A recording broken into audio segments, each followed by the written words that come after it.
Hi students, welcome back to my channel WBG Learning Lab and another video on English teaching. প্রথমে চ্যানেলটি subscribe করার জন্য তোমাদের জানাই অনেক শুভেচ্ছা ও অভিনন্দন।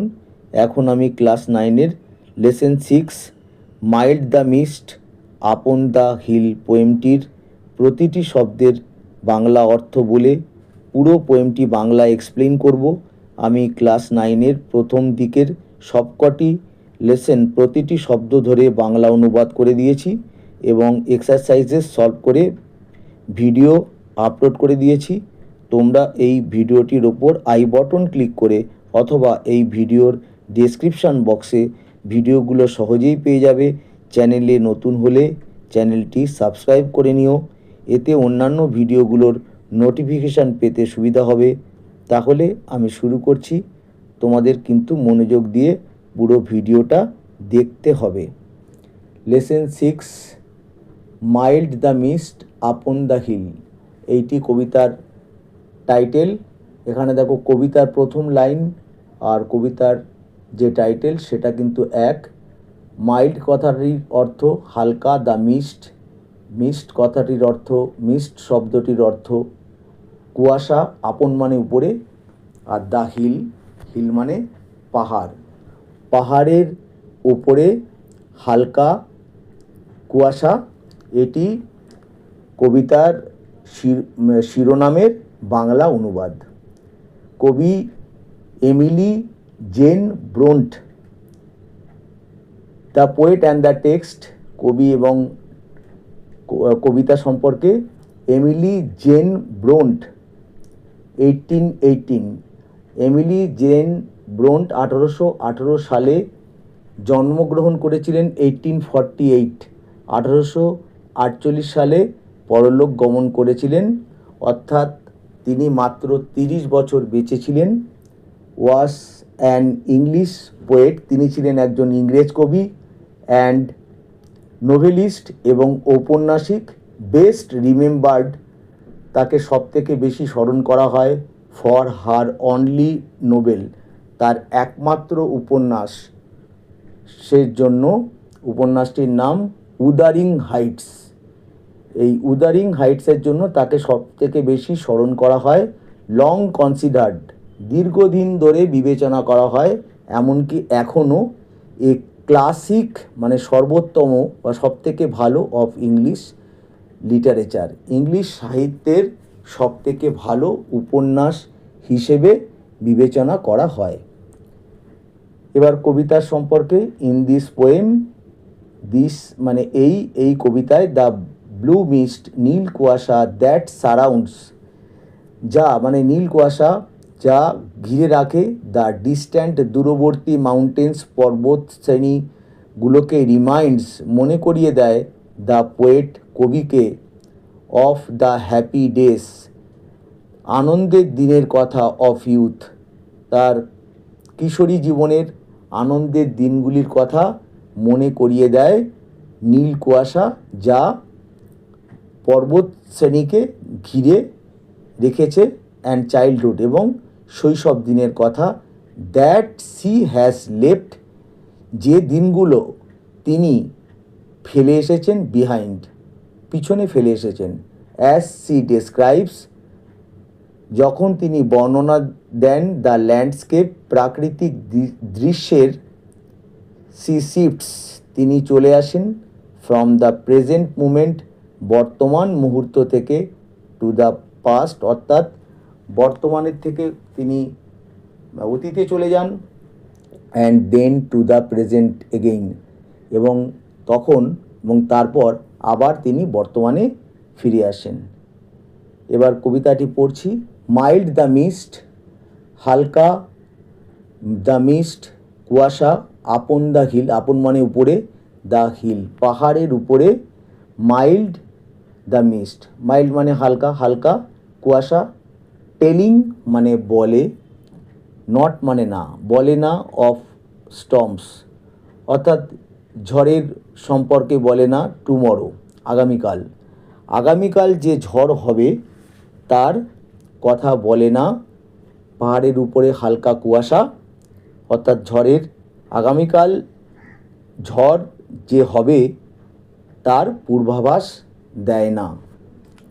নো, না, দ্য ডে হ্যাজ ওয়েপ্ট, দিনটা কেঁদেছে।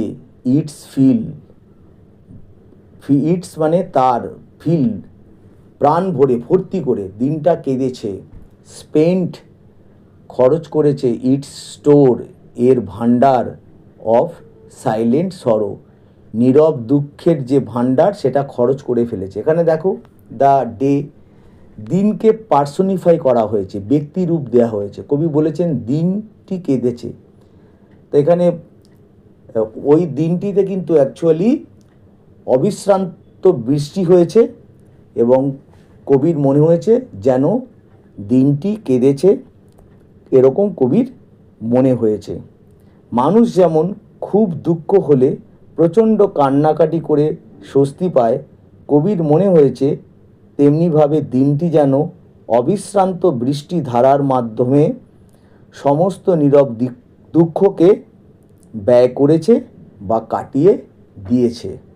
ও আই অ্যাম গন ব্যাক, আমি ফিরে গেছি, to the days of youth, দিনগুলিতে, অফ ইউথ আমার শৈশবের, ইউথ মানে শৈশব, আমার শৈশবের দিনগুলিতে ফিরে গেছি। I am a child once more, আমি হই একটি শিশু। ওয়ান্স মোর মানে আরেকবার। কবির শৈশবের কথা মনে পড়ে গেছে এবং তার মনে হচ্ছে যেন শৈশবের কথা মনে পড়ে যাওয়াতে নিজেকে তার আরেকবার শিশু মনে হচ্ছে। অ্যান্ড নিথ, এখানে দেখো অ্যাপোস্ট্রফি দেওয়া আছে, অ্যাপোস্ট্রফি দিয়ে বি তুলে দেওয়া হয়েছে। এটা কিন্তু বিনীতের অ্যাব্রিভিয়েটেড অর্থাৎ সংক্ষিপ্ত ফর্ম, এটা বিনীত মানে কবি নিচে, বিনীত কথাটির অর্থ নিচে, কবি নিচে রয়েছেন। মাই ফাদার্স শেল্টারিং রূপ, আমার বাবার আশ্রয় দানকারী ছাদ। কবি নিজেকে মনে করছেন তিনি রয়েছেন তার বাবার আশ্রয় দানকারী ছাদের তলায়। অ্যান্ড নেয়ার দ্য ওল্ড হল ডোর, এবং তিনি কাছে রয়েছেন পুরনো বড় ঘরের দরজার কাছে তিনি রয়েছেন। ছোটোবেলায় শিশুরা বাবা মায়ের স্নেহ ছায় থাকে এবং নিজেদের নিরাপদ মনে করে। কবিও সেরকম শৈশবের কথা চিন্তা করে একটু নিরাপদ বোধ করছেন। এরপরে দেখো তিনি আবার প্রেজেন্টে ফিরে এসেছেন। আই ওয়াচ, আমি দেখি, দিস ক্লাউডি ইভিনিং ফল, আমি দেখি যে মেঘাচ্ছন্ন ইভিনিং, সন্ধ্যা, ফল নেমে আসে। আফটার ডে অফ রেইন, সারাদিন বৃষ্টির পর, রেইন মানে বৃষ্টি তোমরা জানো, আফটার ডে অফ রেইন, সারাদিন বৃষ্টির পর আমি দেখি মেঘাচ্ছন্ন সন্ধ্যা নেমে আসে।